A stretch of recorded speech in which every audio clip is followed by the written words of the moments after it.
Assalamualaikum warahmatullahi wabarakatuh.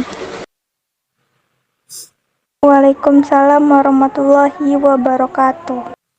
Selamat malam teman-teman semua. Semoga kita dilimpahkan rahmat oleh Allah Subhanahu wa taala. Di sini saya sebagai moderator untuk melancarkan presentasi yang disampaikan oleh Dewi. Untuk mempersingkat waktu, saya persilahkan kepada Dewi untuk menyampaikan hasil dari observasi atau penelitian yang dilaksanakan. Baik, terima kasih kepada moderator Hanifah. Bisa tampilin PPT-nya?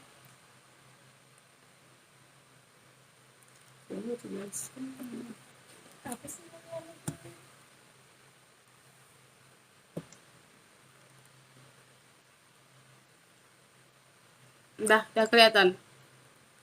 Baik, saya Dewi Fortuna Brutarigan akan mempresentasikan hasil observasi saya yang berjudul tentang LKP otomotif, yaitu lembaga kursus dan kepelatihan. Yang akan dibahas di sini adalah pengertian LKP, tujuan LKP, dan visi misi LKP. Yang pertama itu pengertian LKP.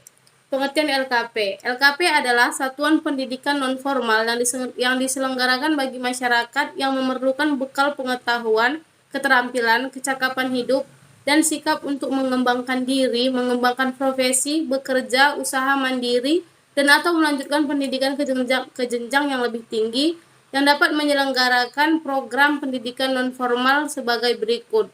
Sesuai Permendikbud nomor 81 tahun 2013 tentang pendirian satuan pendidikan non-formal. A. Pendidikan kecakapan hidup. B. Pendidikan kepemudaan. C. Pendidikan pemberdayaan perempuan. D. Pendidikan keaksaraan. E. Pendidikan keterampilan kerja. F. Pendidikan kesetaraan dan atau pendidikan non-formal lain yang diperlukan masyarakat. Slide selanjutnya, Hanifah. Sepertinya jaringan Hanifah nih. Sudah, saya lanjut di sini saja. LKP sebagai salah satu satuan pendidikan non formal harus dikelola dengan sungguh-sungguh agar mampu menghasilkan output berkualitas. Terlebih kita memahami bahwa latar belakang peserta pendidikan non formal sebagian besar adalah mereka yang memiliki ekonomi yang kurang. Mereka tidak berkesempatan melanjutkan pendidikan formal karena biaya dan beberapa di antara mereka siswa putus sekolah formal dan pengangguran. Jadi sangat ironis jika kemudian LKP dikelola dengan tidak berkualitas. Tentu sudah banyak juga LKP yang sudah dikelola dengan baik, namun tidak keliru jika kita terus berupaya memikirkan sisi yang lebih baik dan selalu positif dalam berpikir dan menyikapi setiap upaya untuk menuju yang lebih baik. Tujuan LKP. Terwujudnya lembaga pendidikan yang memenuhi standar nasional pendidikan dan mampu menghasilkan lulusan yang siap memasuki pasar kerja, menjadikan LKP sebagai lembaga pendidikan dan pelatihan yang berdaya saing tinggi. Dan untuk visi LKP sendiri itu mewujudkan LKP sebagai sebuah lembaga pendidikan dan pelatihan yang unggul, berkualitas dan mandiri dengan lulusan yang mampu bersaing dengan baik dalam negeri maupun luar negeri.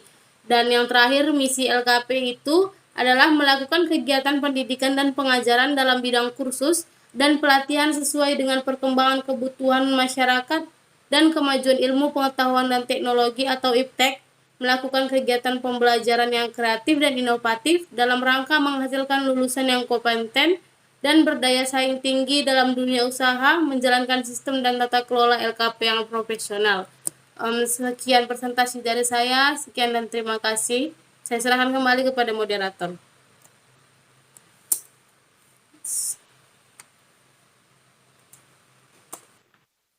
Baik, saya ucapkan terima kasih kepada Dewi yang sudah menjelaskan hasil observasinya dengan baik. Baiklah, kepada Nabila, apakah ada yang ingin ditanyakan? Baik, saya akan bertanya. Pertanyaan saya adalah, apa untungnya LKP bagi masyarakat? Baik, terima kasih kepada Nabila. Apakah Dewi sudah paham dengan apa yang ditanyakan? Saya paham moderator. Untuk Nabila, berikan saya waktu untuk menjawab pertanyaan.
Baik, untuk Dewi, jika ingin menjawab pertanyaannya, silahkan izin kepada saya dulu ya.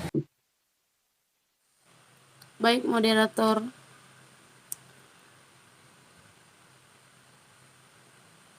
Apa untungnya ada LKP di tengah masyarakat?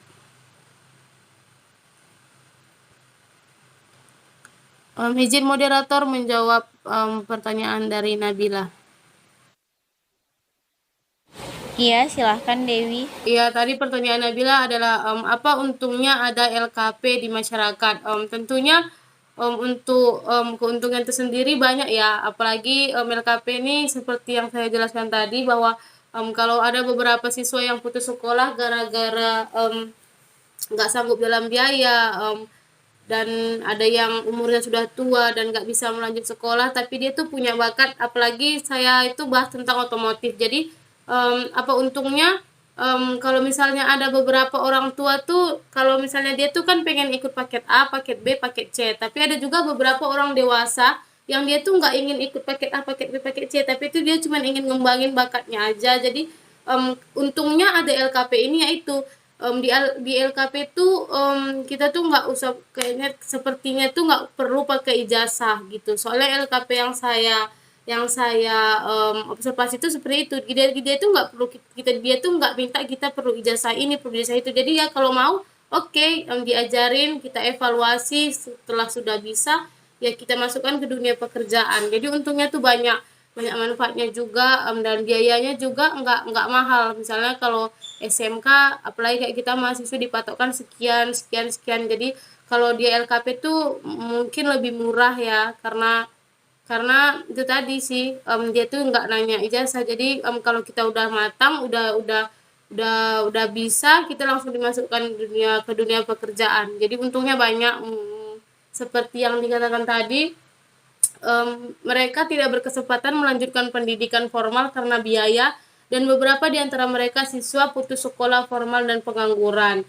Jadi kemudian pemerintah mempunyai suatu pemikiran untuk mewujudkan ada LKP gitu, lembaga kursus dan pelatihan gitu. Jadi sekian jawaban dari saya. Apakah Nabila dapat mengerti jawaban dari saya?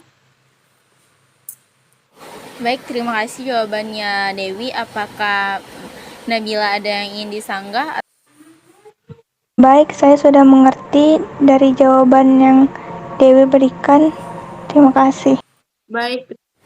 Baik, kita ucapkan terima kasih atas presentasi dari Dewi dan waktu yang diberikan oleh Nabila untuk mendengarkan dan berpartisipasi dalam presentasi yang Dewi berikan. Saya sebagai moderator, jika ada kesalahan kata mohon dimaafkan.